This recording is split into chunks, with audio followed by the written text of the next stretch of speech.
ठीक। कल हमने पढ़ा था साइन एंड सिम्टम्स कि हमें 3 CS का मेमोराइज करना है, चॉकिंग, कफिंग एंड साइनोस। ठीक है, अभी इसमें से हम एक एक डिटेल में पढ़ेंगे।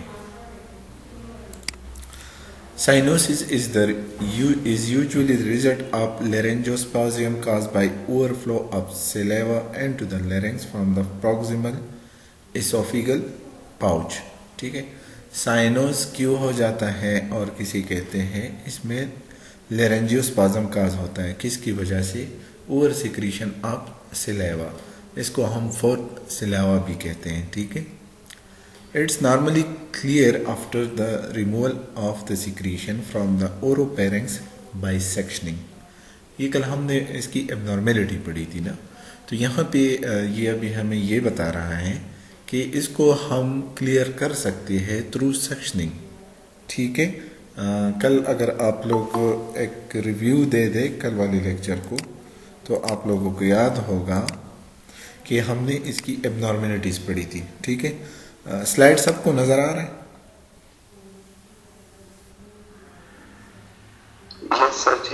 सबको नजर आ रहा है। ठीक है, तो कल वाले लेक्चर की वीडियोस भी आपको मिलेगी और आज वाली की भी आपको मिल जाएगी, लेकिन अभी हम इसको 1 बाय 1 इसकी एबनॉर्मेलिटी को हम पढ़ेंगे। अगर आप लोगों को जो भी क्वेश्चन हो वो लास्ट में 10 मिनट इंशाल्लाह आपको क्वेश्चन आंसर की क्वेरीज के लिए होंगे। ठीक है, इन बिटवीन मैं आप लोगों से क्वेश्चन भी पूछूंगा, तो आप लोग बिल्कुल अवेक रहें, और मैं आपको कहूँगा कि स्लाइड भी पढ़े, तो आप लोग बिल्कुल अवेक रहें। ठीक है, froth, saliva in the mouth and nose, drooling, coughing and choking during a feeding. ये किस चीज़ की हम एबनॉर्मेलिटी पढ़ते हैं? ये कल हमने पढ़ा था ना, अगर आप लोगों को याद है। एसोफेजियल एस्ट्रेक्सिया, ये हम इसकी एबनॉर्मेलिटीज पढ़ रहे हैं। आज आपको ऐसा लगेगा कि ये कहाँ से किसकी बात हो रही है, तो ये आपको मैं थोड़ा सा रिव्यू दे दूँ। ठीक है, तो यहाँ पे इसका मतलब ये है कि माउथ में फोर्थ सिलावा एक्सेसिव एक्यूमुलेशन ऑफ सिलावा वहाँ पे जमा हो जाता है। फोर्थ सिलावा इसको कहते हैं, जो वहाँ पे जब सिलावा ज़्यादा हो जाता है एक फोम सा बन जाता है। ठीक है, फोर्थ सिलावा मीन ये अपने पास नोट कर लें, when the excessive of saliva mix with air to create a foam. ठीक है, चॉकिंग, कफिंग ड्यूरिंग फीडिंग, ये क्यों होगा? क्योंकि इसका नॉर्मल एनाटॉमिकल पोजीशन डिफरेंट है। ऊपर हमने पढ़ा था कि से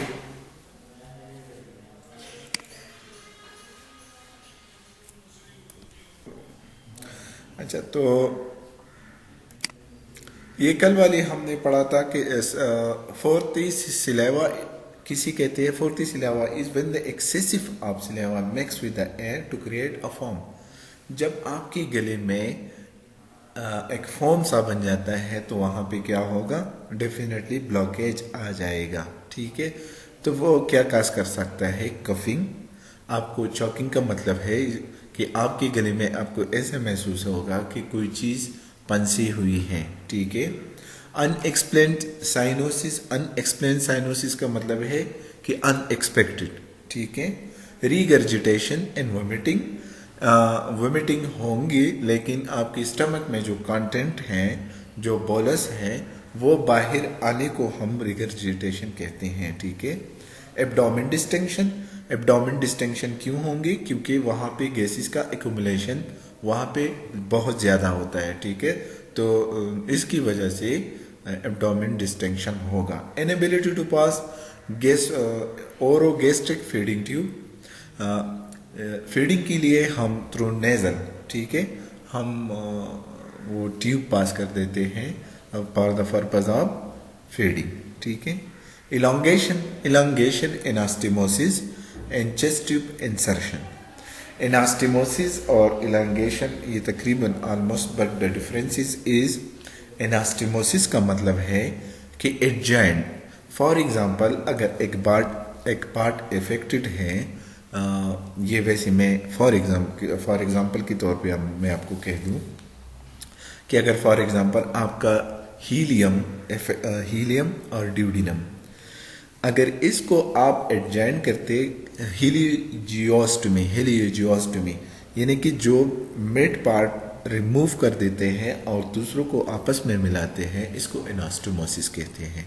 विद द हेल्प यानी कि एक चीज हेल्प के लिए डालना for the adjacent of two part, ठीक है।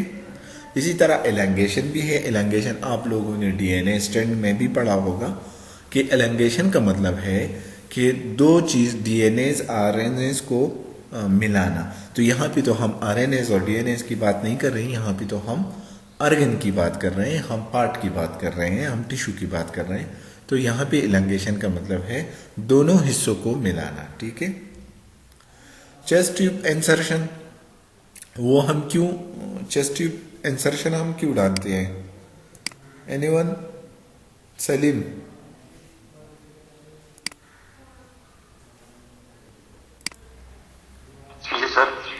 यहाँ पे हमने एक वर्ड देख लिया, चेस्ट ट्यूब इंसर्शन।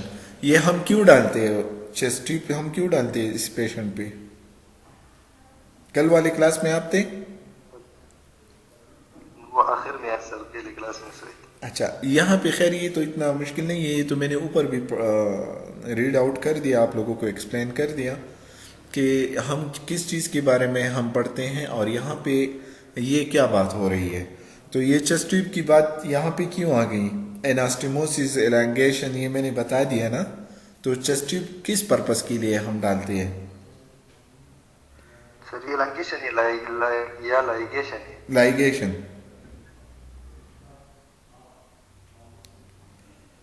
पता नहीं, नो आइडिया। अच्छा, शेरियार? यस सर जी। ये चेस्ट ट्यूब इंसर्शन हम क्यों करते हैं? सर नहीं पता सर। आप लोग सोए हुए हो यार। मुज़दलिफा? जी सर। ये हम क्यों डालते हैं? आई थिंक जैसे सर ये स्टमक वॉश हो या फिर एंडोस्कोपी वगैरह। फॉर सम एक्सटेंट आपने सही कहा। यहाँ पे अगर आप ऊपर देख लें, ये माइक म्यूट कर दे प्लीज। देखिए यहाँ पे अगर आप ऊपर ये देख लेना, froth saliva in the mouth nose, please अपने माइक म्यूट कर दे। ठीक है, मैंने ऑलरेडी ऊपर बता दिया कि जब सिलेवा की सिक्रीशन बहुत ज़्यादा होती है और वहाँ एक्यूमुलेट होना शुरू हो जाता है, तो चेस्ट ट्यूब इंसर्शन का मतलब यहाँ पे ये है कि अगर वहाँ से हमारे चेस्ट में, आप लोगों ने सुना होगा, ये तो कॉमन सी बात है कि जब गला ख़राब हो जाता है, जब नज़ला हो जाता है, फ्लू हो जाता है, तो लोग कहते हैं कि आपकी सीने पे बलगम ज़्यादा पड़ गई हैं, ठीक है। तो इसी तरह ये बात है कि अगर आपकी सिलावा सिक्रीशन एक्सेसिव है तो वो अल्टीमेटली क्या बन जाता है? वो सलावा से फोम। मैंने फोर्थली सिलावा का डिफिनीशन भी आप लोगों को बताया। तो डेफिनेटली वो हमारी चेस्ट पे पड़ जाती है। जब चेस्ट पे पड़ जाती है तो चेस्ट कंजेक्शन बन जाती है और इससे फिर चेस्ट इन्फेक्शन चांसेस बहुत ज़्यादा हो, नमूनिया की चांसेस बहुत ज़्यादा होते हैं। सो दैट वाया हम चेस्ट ट्यूब इंसर्शन इसलिए करते हैं ताकि इसके ज़रिए हम सक्शनिंग भी कर सकें और इसको ऑब्जर्व भी कर सकें अगर ज़रूरत है तो। ठीक है, अब टिल क्लियर? सलीम ये रीड आउट कर दें। Diagnostic evaluation. Diagnostic evaluation. The diagnosis is established on the basis of clinical signs and symptoms. The exact type of abnormal is determined by radiographic studies. Anomaly. Yes sir, anomaly is determined by radiographic studies. Good. ठीक है, simple है। ये diagnosis के बारे में बताता है कि अगर ऊपर इसने मैंने ऑलरेडी डिस्कस कर दिया है कि अगर इसके मुताबिक फॉर एग्जांपल पहले तो हमें ये इसोफिगल फेस्टूला और इसोफिगल एस्ट्रेक्सिया सबसे पहले हमें इनके बारे में पता होना चाहिए। तो ये तब पॉसिबल होगा जब हम इसको डायग्नोस कर सके, और डायग्नोसिस का तरीका इसने बता दिया है कि radio opaque catheter is inserted in hypopharynx in advance until it counter an obstruction, यानी कि ये एक प्रोसीजर हम इसको कह सकते हैं कि हम हाइपोपेरेंक्स यानी कि लोअर वाले हिस्से में हम इसको डालेंगे एक कैथेटर, ठीक है। और ये सॉरी यहाँ पे मैं अच्छा अभी आवाज आ रही?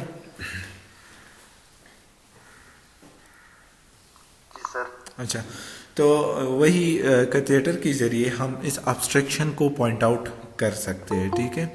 चेस्ट एक्सरे में भी हम देख सकते हैं कि determine the oesophageal patency, the presence and level of behind pouch sometime fistula is not patent, यानी कि ये आसानी से नजर नहीं आ रहा होता है, ठीक है। ये आपको पॉइंट आउट करना होगा, which make their presence more difficult to diagnose, यानी कि इसको डायग्नोस करना बहुत मुश्किल काम है एक्सरे में, ठीक है। ये वही बात कर रहे हैं। अच्छा शेरियार ये पढ़ लें, प्री ऑपरेटिव केयर।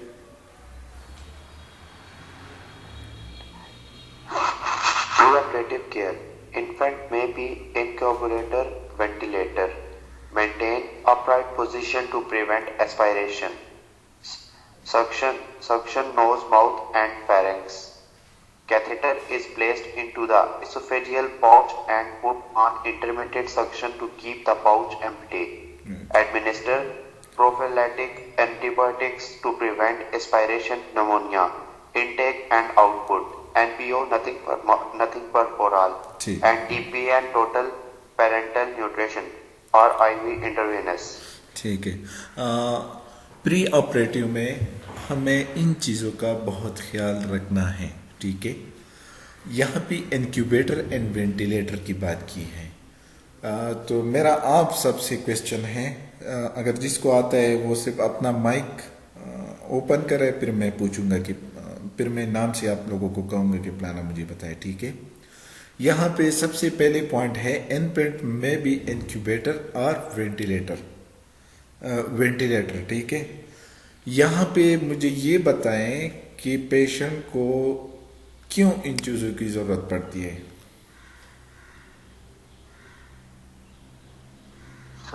जी सलीम सर, वो इसलिए कि हमने जो पहले कहा था कि उसमें जो फ्लूइड जमा होता है, वो फ्लूइड जमा होने की वजह से इसकी जो एस्पायरेशन होती है उसमें डिफिकल्टी होती है। गुड, जब हम इन चीज़ों के ऊपर डालेंगे तो इसकी एस्पायरेशन आसानी से हो जाए। ज़बरदस्त, गुड। अच्छा मुझे सेकंड क्वेश्चन मेरा ये है, सलीम अपना म्यूट कर दे, थैंक यू। मुझे ये बताएं कि यहाँ पे सेकंड हमारा ऑप्शन है कि अपराइट पोजीशन, ये भी इजी है, इस पे भी मैंने कल बहुत डिटेल में बात की थी। Suctioning nose mouth and parents, ये भी इजी है। इंटरमीडिएट सेक्शन, ये मुझे कोई बता सकते हैं? क्योंकि ये तो मैंने कल भी आप लोगों को ये एक प्रेजेंटेशन आप लोगों के साथ शेयर किया था ना, तो प्लीज आप लोगों को प्री रीडिंग करनी चाहिए थी, ठीक है। एनीवन? मुज़दलिफा? ये इंटरमीडिएट सेक्शनिंग का क्या मतलब है? सर जैसे अगर उनको मतलब बेबी को फीड कर रहे हो तो फिर अगर उसकी पोजीशन ठीक नहीं होगी तो एस्पायरेशन में भी। आगे गुड। और सर कफिंग भी हो सकती है। ठीक है, देखें आप म्यूट कर दें, मैं समझा देता हूँ। इंटरमीडिएट, ये इसने लिख दिया ना कि catheter is placed into the oesophageal pouch and put in intermediate sectioning to keep the pouch empty, ठीक है।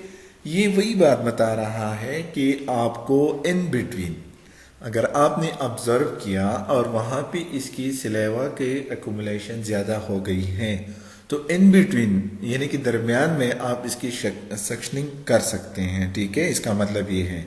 बाकी पोजीशन ये बिल्कुल ठीक है। रेस्पिरेटरी स्टेटस आपको ऑब्जर्व करना है, ठीक है। अच्छा, administrate prophylactic antibiotic to prevent aspiration pneumonia, ठीक है। प्रोपाइलेक्टिक का मतलब ये है कि एक डिजीज आने से पहले रोकथाम के लिए, किसी डिजीज की आने से पहले रोकथाम के लिए जो चीज़ आप एंटीबायोटिक यूज करते हैं इसको प्रोपाइलेक्टिक कहते हैं, ठीक है। इनटेक आउटपुट डेफिनेटली हमें ये भी मॉनिटर करना पड़ता है फॉर द रीजन ऑफ, कोई मुझे बता सकते हैं? इनटेक से किस चीज का हम अंदाजा लगा सकते हैं? Anyone openly? सर जो चीज ले रहे हैं, मतलब जो खा रहे, फीड कर रहे हैं, और फिर आउटपुट उतना हो रहा है या नहीं हो रहा। गुड, शाबाश। तो इससे हमें ये अंदाजा होता है कि आया इसका जो हमारा इसका नॉर्मल सिस्टम है इसोफिगस, आया वो क्लियर है, ठीक है। अगर वो क्लियर है, प्रॉपर इनटेक क्लियर है, तो क्या इसका आउटपुट पे हम क्या देखते हैं कि क्या जितना वो ले रहा है इतना वो आउटपुट दे रहा है। अगर नहीं दे रहा है तो there is something wrong inside the body, ठीक है। एनपीओ यानी कि माउथ पे कोई चीज नहीं देनी है, क्यों? क्योंकि ऑपरेशन का प्लान है, प्री ऑपरेटिव केयर है, ठीक है। अच्छा, टीपीएन टोटल पेरेंटल न्यूट्रिशन यानी कि आईवी के जरिए इसकी बॉडी की जो रिक्वायरमेंट है, इलेक्ट्रोलाइट, प्रोटीन एंड फ्लूइड्स, ये सारी चीज़ें हम आईवी के जरिए हम इसको देंगे, ठीक है। तो इसको टीपीएन कहते हैं। अच्छा, अभी नेक्स्ट टॉपिक हमारा है पाइलोरिक स्टेनोसिस। ये कंप्यूटर की वजह से, लैपटॉप की वजह से आप लोगों को ये पी नज़र सही नहीं आएगा, लेकिन आपके अपने कंप्यूटर पे ठीक होगा, ठीक है। मैंने आप लोगों के साथ स्क्रीन शेयर किया ना, तो लैपटॉप की स्क्रीन में ये लाइनिंग है, इसकी वजह से। पाइलोरिक स्टेनोसिस, ठीक है। स्टेनोसिस का वर्ड जब भी जहां पे भी आता है इसका मतलब है रुकावट, ठीक है। पाइलोरिक, जाहिर सी बात है, हमारे आप लोगों ने नोट में पढ़ा होगा, पाइलोरिक स्प्रेंटर होता है, ठीक है। स्टमक की 3 पार्ट होते हैं, उस दिन भी मैंने बताया था। ये वाली पार्ट जो है इसको हम कहते हैं पंडस, ठीक है। ये वाली कर्सर आप देख रहे हैं, ये वाली हिस्सा, इसको हम कहते हैं पंडस। ये वाली हिस्सा जो है इसको हम कहते हैं स्टमक बॉडी, ठीक है। और ये वाला हिस्सा यहाँ पे एक वॉल्व की फंक्शन परफॉर्म करता है, इसको कहते हैं पाइलोरिक स्प्रेंटर, ठीक है। तो ये अभी पाइलोरिक स्टेनोसिस, तो डेफिनेटली हमारे माइंड में आ जाता है कि पाइलोरिक स्प्रेंटर की बात कर रहे हैं, ठीक है। ये एक नॉर्मल स्टमक है और ये एबनॉर्मल है। तो इसको देखते हुए आप कोई मुझे बता सकता है कि कहाँ पे इसका फर्क आपको नजर आ रहा है? 1, एनीवन? सर ये इनलार्ज है कि ये जो स्प्लिंटर है इसी में ब्लॉकेज है सर। गुड। सेकंड? और सेकंड, नीचे जो नीचे वाला जो हिस्सा है सर, इसको क्या कहते थे? ये जो एब्डोमिनल के बिल्कुल साथ जो है, ये आप यहाँ की बात कर रहे हैं? जी सर, ऊपर जो ब्लॉकेज है सर, वो ब्लॉकेज की वजह से नीचे वाला जो हिस्सा है वो भी मतलब उसकी वजह से थोड़ा सा वो हुआ है, इफेक्ट हुआ है, बिल्कुल ऐसा ही है। हाँ, ये मैं अभी आपको डिटेल में बताऊंगा। ये आपने एक पोर्शन का आपने मुझसे पूछा, ये वाला एरिया आप पूछ रहे हो, ये ऊपर वाला या ये स्टमक की? सर नीचे सर, ये जो स्टमक नीचे ब्लॉकेज जो हुई है उसके साथ नीचे वाला जो इन्फेक्टेड हुआ है सर, ये वाले ना पाइलोरिक स्प्रेंटर, पाइलोरिक स्प्रेंटर, ठीक है। अच्छा, तो अभी हम इसको पढ़ेंगे। Pyloric stenosis occur when the circumferential muscle of the pyloric sphincter become thick, ठीक है। सर्कमफेरेंशियल मसल इसको कहते हैं, ये वाली ये बताता है कि यहाँ पे ये थिक हो जाते हैं, मोटे हो जाते हैं। तो जब मोटे हो जाते हैं तो फिर वहाँ पे पैसेज ऑफ फूड या काइम, कैन वी से काइम, क्योंकि हमने पढ़ा भी था, इसको हम काइम कहते हैं, ठीक है। After stomach when a stool passes when the material pass through different part of the body, so we can call chyme, ठीक है। तो यहाँ पे इसने बता दिया कि यहाँ पे पाइलोरिक स्प्रेंटर जो है वो थिक हो चुका है। जब थिक हो गया है तो डेफिनेटली इसमें पैसेज ऑफ काइम जो है या पैसेज ऑफ मिल्क, ये हम इन्फेंट की बात कर रहे हैं तो वो तो मिल्क होता है, तो जो मिल्क होता है वो इजीली पास आउट नहीं हो सकता। तो सिंपल सी बात है, अगर पास आउट नहीं हो सकता, स्टमक में रह जाते हैं। तीन चीजें आप लोगों में से मुझे कोई बताए, मुझे पता चल जाएगा कि हाँ वाकई आप लोगों ने थोड़ा बहुत पढ़ा है। अगर यहाँ से वो पास नहीं हो रहा है तो तीन कॉम्प्लिकेशन मुझे बताए कि क्या क्या हो सकती हैं। एक मिनट मैं आप लोगों से पूछूंगा। उमर,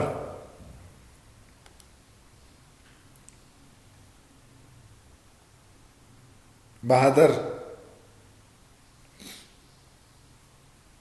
खैर है, मुझे गलत बताएं, मैं आप लोगों को टिक कर दूंगा, लेकिन आप लोग एटलीस्ट कोशिश किया करें, ठीक है।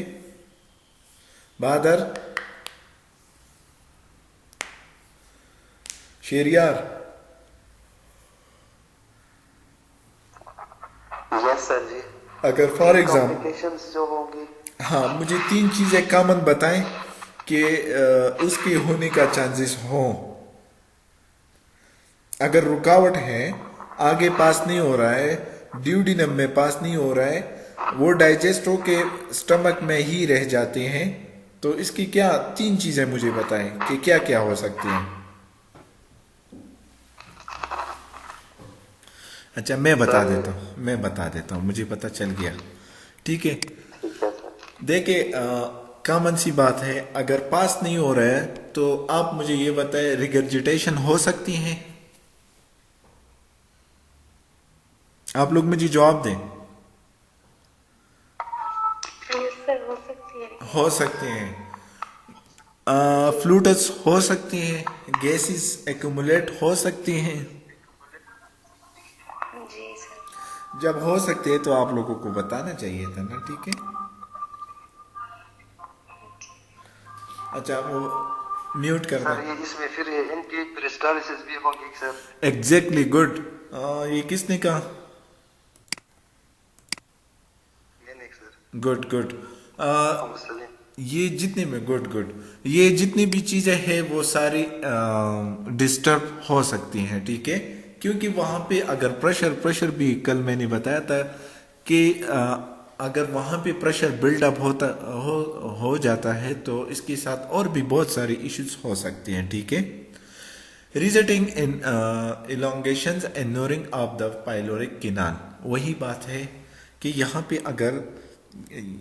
अगर आप कीनली देख लें यहाँ पे, तो ये बिल्कुल आपस में मिला हुआ है, ठीक है। और ये फिर सर्जरी की बात कर रहा है कि आफ्टर ये बिल्कुल क्लियर हो जाता है, ठीक।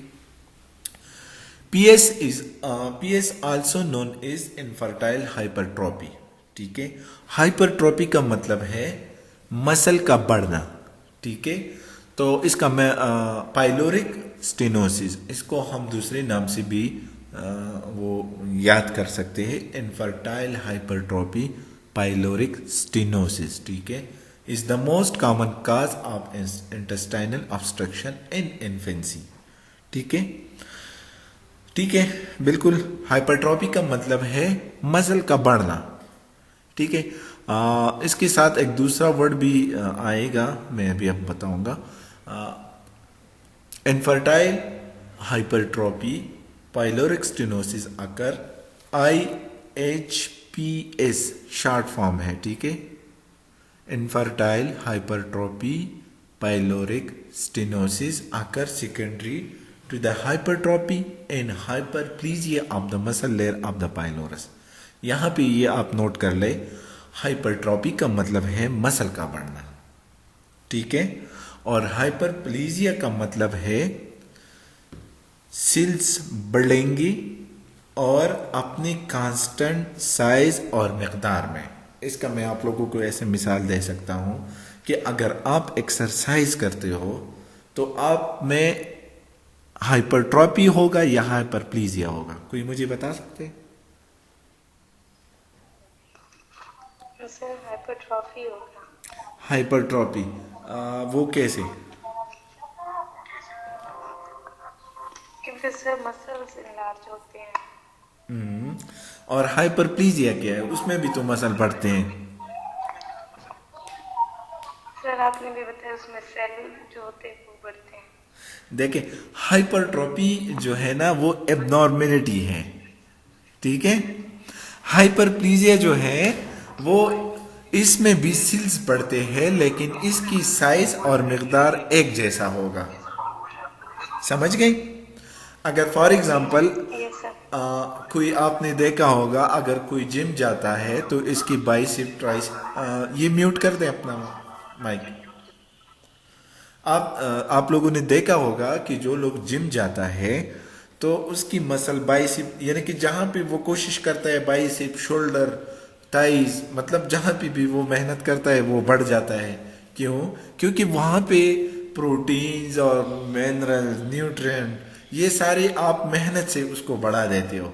लेकिन विद अ सेम साइज ये नहीं होता कि एक जगह ज्यादा बढ़ेगा और दूसरा कम बढ़ेगा। अगर मैं बाइसेप का एक्सरसाइज करता हूं तो मेरा बाइसेप, पूरा बाइसेप बढ़ेगा, ठीक है। इसका मतलब ये है कि सील्स सेम मकदार में और सेम साइज में बढ़ जाता है, ठीक है। Causing functional gastric outlet obstruction, ठीक है। तो वही बात है, जब ऑब्स्ट्रक्शन होगी, रुकावट होगी, तो वहां पे जो हमारे एसिड्स है वो हमारी अंदर स्टमक की अंदर की म्यूकोसल लेयर को भी इफेक्ट कर सकता है, ठीक है। अच्छा, अभी इसकी काजिज क्या है? अननोन। शेरियार ये पढ़ लें।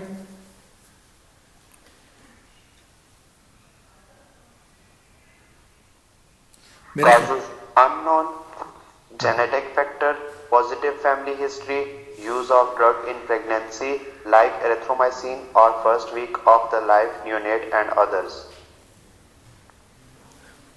यही बात इसके है। सर ये causes जो है वो unknown हो सकते हैं, genetic Good. factors हैं, Good. और family history को भी हो सकता है, family history की वजह से हो सकता है, या फिर प्रेगनेंसी में आप जो है एरिथ्रोमाइसिन वगैरह ड्रग यूज करते हैं, फर्स्ट वीक में जो है वो न्यूनेट पे असर करेगा।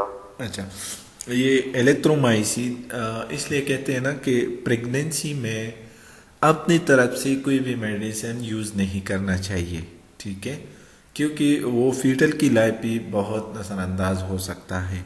ये एलेक्ट्रोमाइसिन जो है ये पेनिसिलिन ग्रुप है, ठीक है, और ये हाई एंटीबायोटिक है, ठीक है। तो ये डेफिनेटली इसकी हेल्थ पे बहुत बड़ा इम्पेक्ट कर सकता है, जैसे कि ये डिजीज़ की साइन सिम्टम्स में, काजेज में, ठीक है। जेनेटिक फैक्टर में, जेनेटिक फैक्टर वही बात आ जाती है कि आया इसके ख़ानदान में, इसकी नाना दादी, किसी को अबाब अजदाद में किसी को तो ये बीमारी नहीं थी, ठीक है। इसी तरह जेनेटिकली ये सारी चीज़ें थ्रू अलील, ये मैंने फर्स्ट सेकंड लेक्चर में भी आप लोगों को बताया था कि जेनेटिकल प्रीडिस्पोजिशन हो सकती है, कि आप लोगों ने देखा होगा कि प्लाना इसकी नाना दादा इसी तरह था, अभी इसकी नवासों में ये नज़र आ रहा है, ठीक है। फैसल ये पढ़ लें।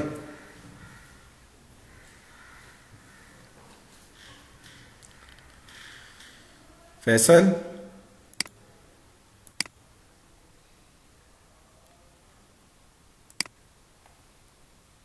उमर, फैसल तो कोई नहीं है सर।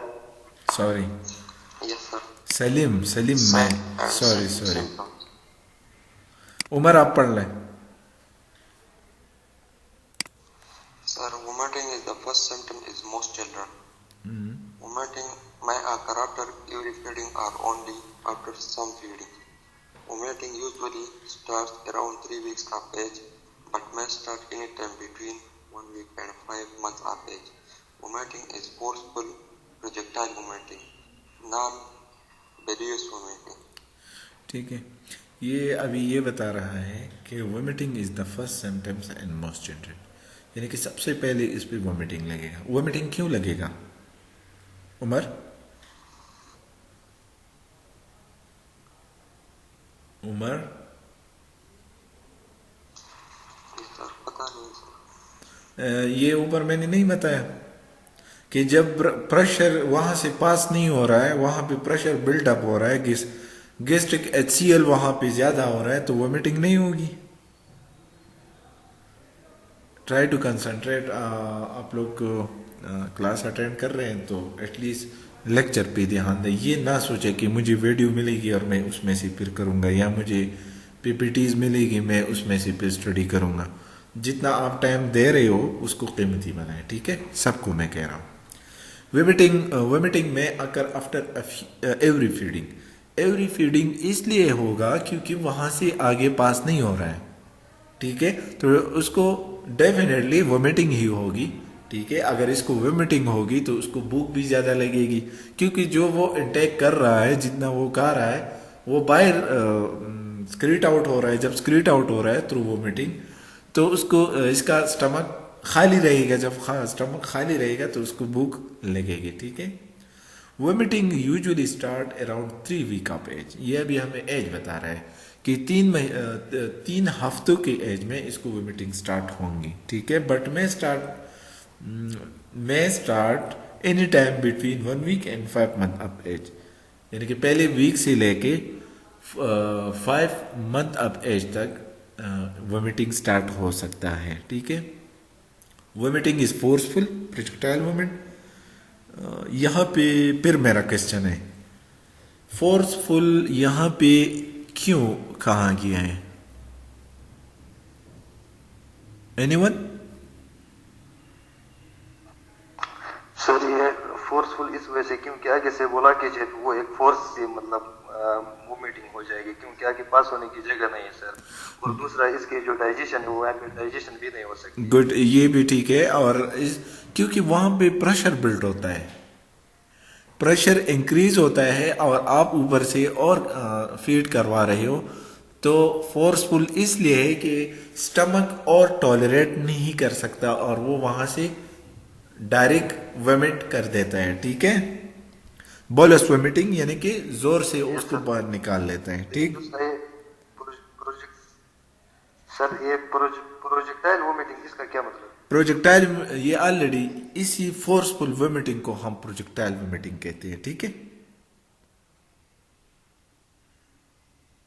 ठीक है सर। ओके, अच्छा ये आगे शेरियार।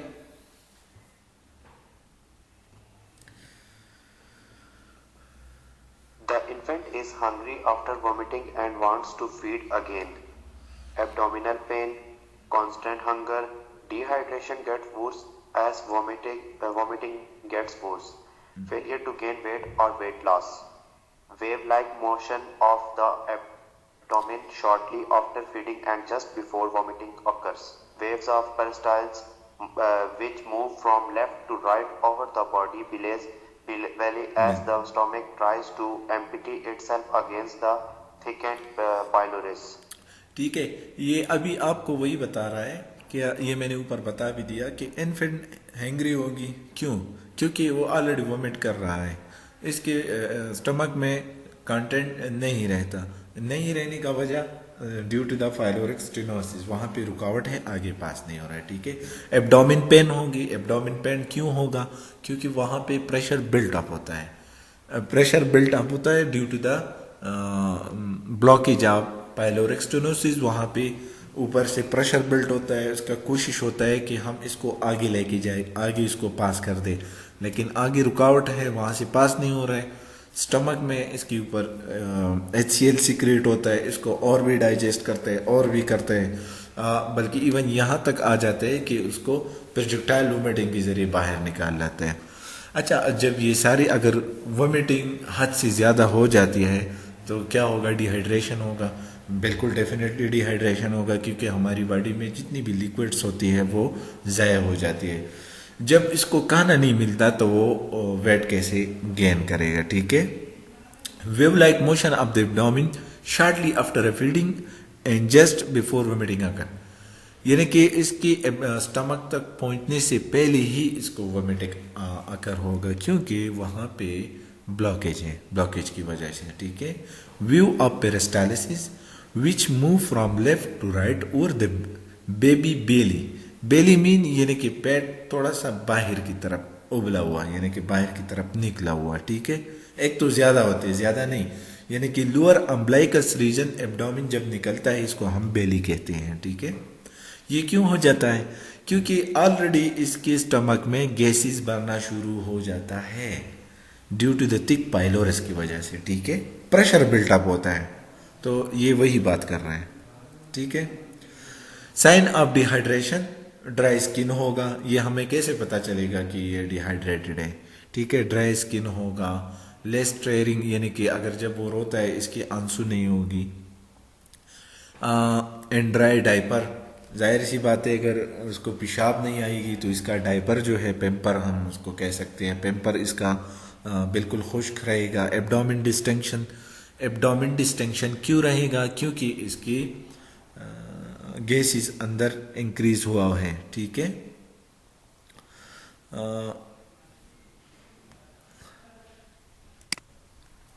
आगे पढ़ें। Oval shape mass when feeding the upper belly which is abdominal abnormal pylorus, ठीक है।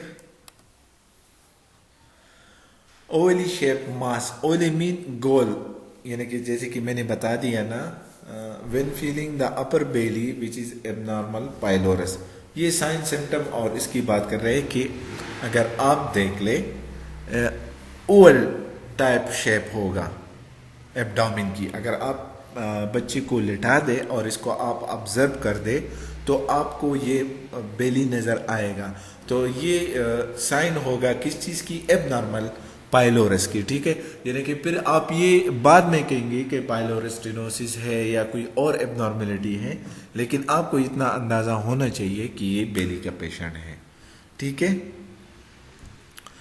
अच्छा, यहाँ पे डायग्नोस्टिक टेस्ट हम इसकी कौन कौन से कर सकते हैं? Ultrasound of the abdomen may be the first imaging test, ultrasound के जरिए भी हम इसको सॉर्ट आउट कर सकते हैं। Barium x-ray reveal the swollen stomach and narrow pylorus, ठीक है। यानी कि हम, ये मैंने पहले भी आप लोगों को बताया था कि ब्रूम एक्सरे जो है इसमें हमारे स्टमक के स्वॉलन को हम ऑब्जर्व कर सकते हैं, ठीक है। इसका तरीकाकार ये होता है कि ये जब भी आप ये एक्सरे करते हैं या तो उसको कुछ देते हैं, हमने इसोफिगस की बात की थी एक लेक्चर में। ये इसोफिगस के लिए जब हम दे देते हैं तो उसमें हम कुछ दे के इसको ऑब्जर्व करते हैं कि आया कहीं पे इसको रुकावट आ रहा है, जो बोलस इसने लिया और ये निगल रहा है, तो इस टाइम हम एक्सरे लेते कि कहीं पे इसकी एबनॉर्मेलिटी तो नजर नहीं आ रही, लेकिन स्टमक में इस चीज की। हाँ शेरियार कुछ कहना चाह रहे हो? अच्छा, तो स्टमक में हम इसके स्वालन। सर ये आपकी आवाज रुक रही है सर, बताए होगी, समझ नहीं आई सर, आपकी आवाज नहीं आ रही सर। आवाज नहीं आ रही? आवाज भी नहीं आ रही और स्लाइड भी मतलब हमें शो नहीं हो रहा है सर। शो नहीं हो रहा है? एक मिनट, सबको शो नहीं हो रहा है? सर जी आपकी आवाज कटने लग गई थी, उसके बाद जो है आपका लेफ्ट हुआ तो अभी स्क्रीन शो नहीं हो रही। एक मिनट मैं देख लेता हूँ क्या इशू है। वहां पे आपके पास सर्विस प्रॉब्लम हो रही है, सबको आवाज नहीं आ रही थी, कट रही थी बिल्कुल।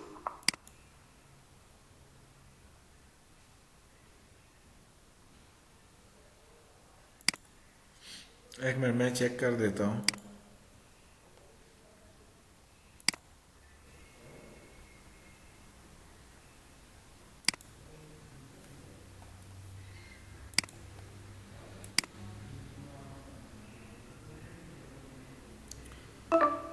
अभी शेयर हो रहा है? No sir. नहीं, थोड़ा सा इशू आ रहा है। अच्छा, blood test often reveal electrolyte imbalance. हम इलेक्ट्रोलाइट्स भी करेंगे क्योंकि उसको प्रॉपर तरीके से वो न्यूट्रिशन नहीं मिल रहा है। जब न्यूट्रिशन नहीं मिले तो इसके इलेक्ट्रोलाइट इम्बैलेंस भी हो सकते हैं। ठीक है, इंशाल्लाह आप लोगों का फिर अभी आ रहा है सबको? ये आवाज कट रही है सर। अच्छा, ये नेट का थोड़ा सा इशू है। बस हम 10 स्लाइड्स इंशाल्लाह और कर देते हैं, फिर वैसे भी क्लास का टाइम ख़त्म होने वाला है। आप लोग भी थोड़ा सा गुजारा कर ले और मैं भी कर लूँगा, ठीक है। जहाँ पे सर नीचे बेरिलियम एक्सरेज जो था सर, उसकी इसका समझाएं सर। ये लास्ट में मैं समझाऊंगा, अभी ये कंप्लीट कर देते हैं। आप नोट कर ले, फिर बाद में मुझसे पूछ लेना, ठीक है। Surgical relief of pyloric stenosis. आवाज आ रही है?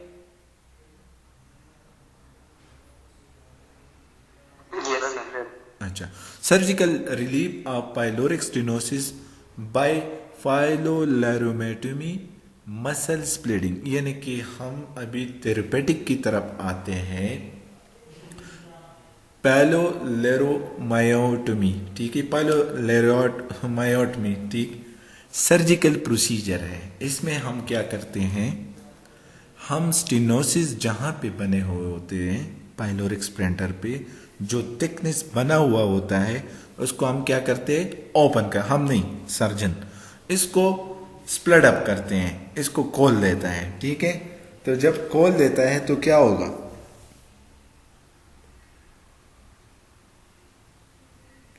हाँ एनीवन? इसको ऑपरेट करेगा सर। ऑपरेट करेगा। जब ऑपरेट होगा तो क्या होगा, नॉर्मल होगा ना?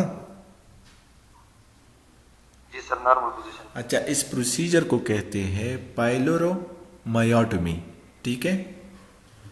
नर्सिंग इंटरवेंशन फिर हमें किस चीज का ख्याल रखना है, पोस्ट ऑपरेटिव, जब इसका ऑपरेशन हो जाए, ठीक है।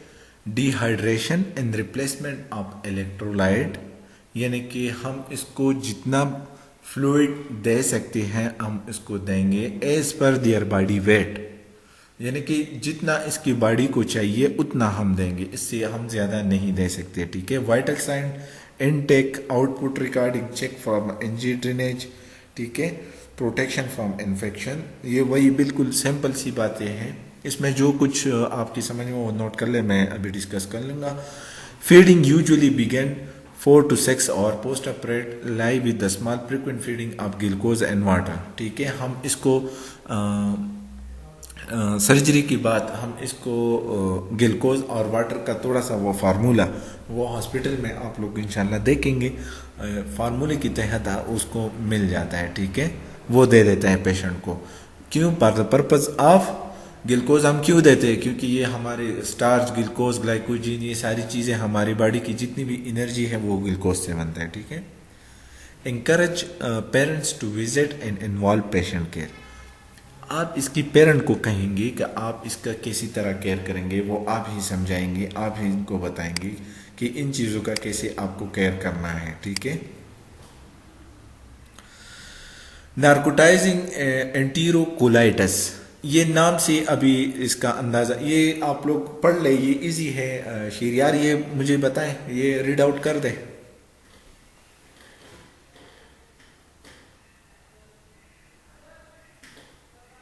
शेरियार, नार्कोटाइजिंग का मतलब है, जी सर जी, बस आप अभी आप लोग सुने, damage, necrotizing damage and death of cell. आगे एंटीरो रेफर्स टू इंटेस्टाइन्स, फिर कोलिटिस इन्फ्लेमेशन ऑफ कोलिन, ठीक है। तो ये बिल्कुल हमें क्लियर हो गया कि नार्कोटाइजिंग एंटीरोकोलाइटिस किसे कहते हैं, जब हमारी कोलोन, जो हमारी सील्स हैं जहां की भी है, फॉर एग्जांपल यहाँ पे हम कोलोन की बात कर रहे हैं, अगर वहां पे सेल डेथ अकरिंग शुरू हो जाता है तो उसको हम क्या कहेंगे, नार्कोटाइजिंग। यानी कि नार्कोटाइजिंग हर जगह पे हो सकते हैं एक्सेप्ट कोलोन में नहीं, लेकिन नार्कोटाइजिंग हमारे हैंड में भी हो सकते हैं, फिंगर में भी हो सकते हैं, ठीक है। नार्कोटाइजिंग का मतलब है डैमेज या डेथ ऑफ अ सेल, ठीक। एंटीरो रिफर टू इंटेस्टाइन, ये एंटीरो और कोलाइटस अगर आ गया तो ये हमारे इंटेस्टाइन की बात कर रहे हैं, ठीक है, कोलोन एंड इंटेस्टाइन की। क्लियर है? नार्कोटाइजिंग एंटीरो कोलाइटस काजिज क्या है? यस सर जी। काजिज इसका क्या है, यहाँ पे हम उसकी बात करेंगे न्यूनेट्स की, ठीक है। इसकी काजिज क्या है? Premature infant feeding of concentrated formulas, infant who have received blood transfusion, infant with GI infection, infant with polycythemia या congenital heart disease। इसकी काजिज इसने बता दिया है। कंसंट्रेटेड फार्मूला, ये जो आप लोगों ने ट्रेडिशन उसमें देखा होगा कि हर कोई अगर किसी माँ की दूध नहीं है, वो अपने बच्चे को दूध या नहीं देती है, आजकल मॉडर्न दौर में बहुत सारी ऐसी हैं, तो वो फार्मूला बना देती हैं।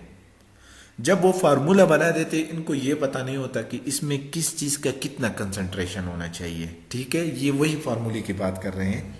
एक तो आम तैयार भी मिलता है, तो ये कह रहा है कि नार्कोटाइजिंग एंटीरियो कोलाइटिस की एक खास वो भी हो सकते हैं कि इसकी वजह से भी इसको ये हो, ठीक है, क्योंकि अगर वो इसकी बॉडी से मैच ना कर रहा और वो उसको दे रहा है तो डेफिनेटली इसकी नेगेटिव इफेक्ट क्या होगा? सेल कंप्रोमाइज होंगे। जब सेल कंप्रोमाइज होगी तो नार्कोटाइजिंग होने की चांसेस बहुत ज़्यादा है, ठीक है।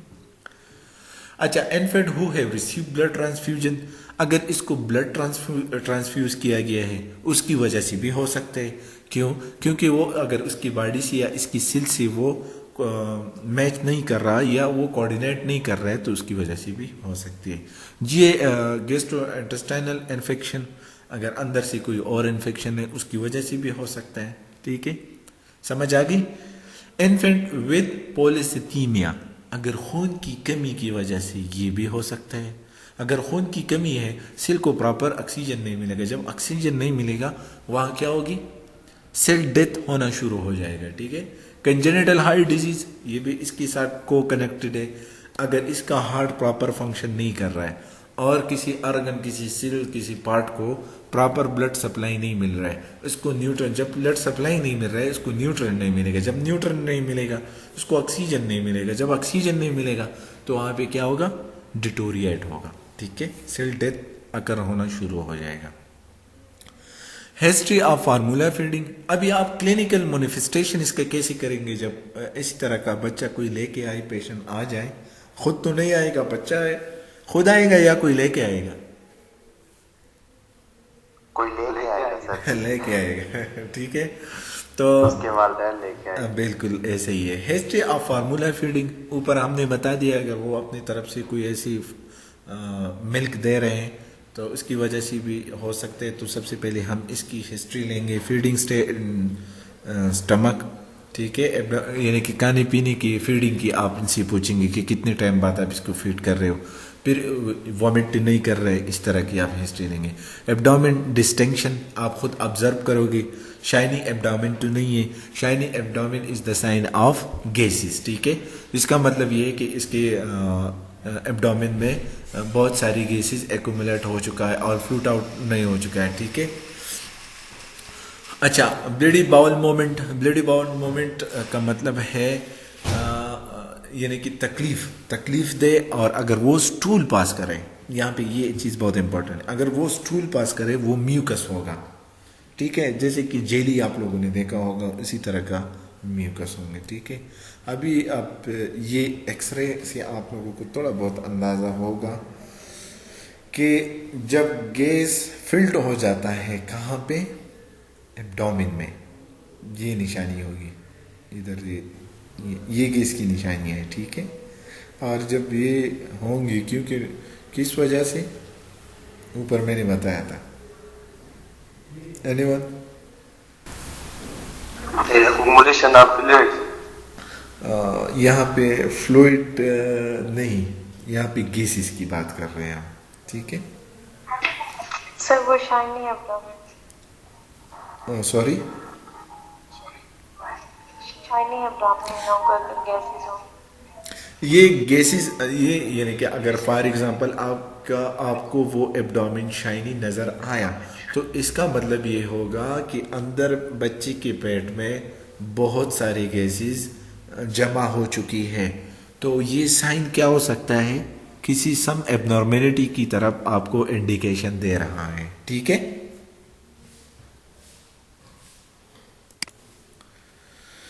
अच्छा ये मुजदलिफा ये रीड आउट कर दे, nursing intervention. Nursing interventions, NPO, nasogastric tube to decompress stomach, IV fluid replacement, antibiotics, extra oxygen, abdominal X-rays to monitor progress, Meyer abdominal every 4 hours. अच्छा, ये एब्डोमिनल ग्रेथ मुझे थोड़ा सा यहाँ पे डिफरेंट नजर आया। मैं आप लोगों से पूछूंगा कि ये एब्डोमिनल ग्रेथ हम क्यों कहते हैं। एक है पैमाइश, ग्रेथ का मतलब है पैमाइश करना उसकी। तो इसका हमें क्यों बताया गया है, ये क्यों हम हर 4 आवर के बाद हमें बताता है कि इसको करना है। सॉरी, गैस के लिए तो नहीं। गुड, बिल्कुल बोल्डली कहा करें। मैंने वैसे जर्नली आप लोगों से जब मैं क्वेश्चन पूछूं तो बेशक आप लोग मुझे सिर्फ आंसर दिया करें, बाकी अगर मैं इसको इस पे फिर आपको डिटेल में बात करूंगा, लेकिन आप लोगों को चाहिए कि मुझे रिस्पांस दिया करें। ठीक है, ग्रेथ का मतलब है कि हम इसकी पैमाइश इसलिए करें, म्यूट कर दें। पैमाइश हम इसकी इसलिए करेंगे कि वहां पे हम गैसेस देखना चाहते हैं कि वहां पे गैसेस, अगर फॉर एग्जांपल वहां पे गैसेस बढ़ जाते हैं और हमारे पास एक्सरे की सहूलत नहीं है। फॉर एग्जांपल हम पेरेपरी में किसी क्लिनिक में काम करते हैं, किसी छोटी BHU RHU में काम कर रहे हैं या छोटी सी हॉस्पिटल में काम कर रहे हैं, तो हम इसकी एब्डोमिनल ग्रेथ इसलिए करेंगे हमें पता चले कि अंदर गैसेस एक्यूमुलेट हो रहा है या डीकम्पनसेट कर रहा है, मतलब वो रिलैक्स हो रहा है। ठीक है, इसलिए बाकी एक्स्ट्रा ऑक्सीजन हम क्यों देंगे, क्योंकि जाहिर सी बात है इंटरनल प्रेशर जब बढ़ जाता है तो आपकी सांस फूलना शुरू हो जाता है due to the pressure exert to lungs and different organ. ठीक है, तो वो बच्चे हैं, वो बड़ों की भी ऐसे ही होता है, वो भी इसी तरह की एबनॉर्मेलिटी होती है। IV फ्लूइड रिप्लेसमेंट हम क्यों करेंगे, क्योंकि ऑलरेडी हम इसको नॉर्मल बॉडी फंक्शनल के लिए इसको फ्लूइड्स की ज़रूरत होनी चाहिए। अच्छा, कॉम्प्लिकेशन में intestinal perforation, surgery to remove dead bowel, colostomy and ileostomy. ठीक है, इंटेस्टाइनल परफोरेशन का मतलब ये है कि इसकी वजह से इंटेस्टाइन, हम इसको एक वर्ड यूज करेंगे, यानी कि जैसे कि हमारी परपुरेट का मतलब है हर जगह पे सुराख हो जाना। ठीक है, यानी कि एक स्पेसिफिक पॉइंट पे नहीं, जितना भी इंटेस्टाइन है वो पूरा हर जगह पे पोर्स बन जाते हैं, और जब पोर्स बन जाते हैं तो इससे क्या, वो जितनी भी डेंजरस हमारी वो मटेरियल है वो अदर कैविटी में स्प्लिट होना शुरू हो जाता है। आप लोगों ने सुना होगा लेप्रोटमी, कि लेप्रोटमी पेशेंट्स का कराया जाता है क्योंकि इसका अपेंडिक्स पट चुका था। तो ये क्यों, इसी तरह हमारे इंटेस्टाइनल परफोरेशन का भी यही मतलब है कि वहां पे जितनी भी हमारे डेंजरस मवाद, गैसेस, वो सारी पेराटोनियल कैविटी, एब्डोमिनल कैविटी में फैल जाता है। अच्छा, जो सर्जरी इसके लिए किया जाता है इसको कोलियोस्टमी कहते हैं और इलियोस्टमी। ठीक है, bowel is reconnected with infection and inflammation have resolve. ठीक है, तो अभी शमरेज साहब का क्लास है, आप में से जिसका जो भी क्वेश्चन है आप 3 मिनट के अंदर आप मुझसे पूछिए प्लीज। सर वो बीरम एक्सरे, सर वो बीरम एक्सरे भी समझ नहीं आया। अच्छा, बीरम एक्सरे का मतलब मैंने ये बताया था, आपको इसलिए समझ नहीं आया कि मैंने इसका एग्जाम्पल उसके साथ कोऑर्डिनेट कर दिया कि अगर एसोफिगस के लिए हम लोग ये एक्सरे करते हैं तो हम इसको कुछ किला के करते हैं। ठीक है, समझ आ रहा है। और अगर हम स्टमक के लिए कर रहे हैं तो स्टमक में ऑलरेडी कुछ ना कुछ पड़ा हुआ होता है, ऐसा ही है, कुछ ना कुछ कायम पड़ा हुआ होता है। ठीक है, तो इसलिए स्टमक के लिए इसकी कोई जरूरत नहीं है, सिंपल लाइक एक्सरे। ठीक है, उसी तरह हम करते हैं। यस सर, समझ जाएंगे सर। ठीक, क्लियर?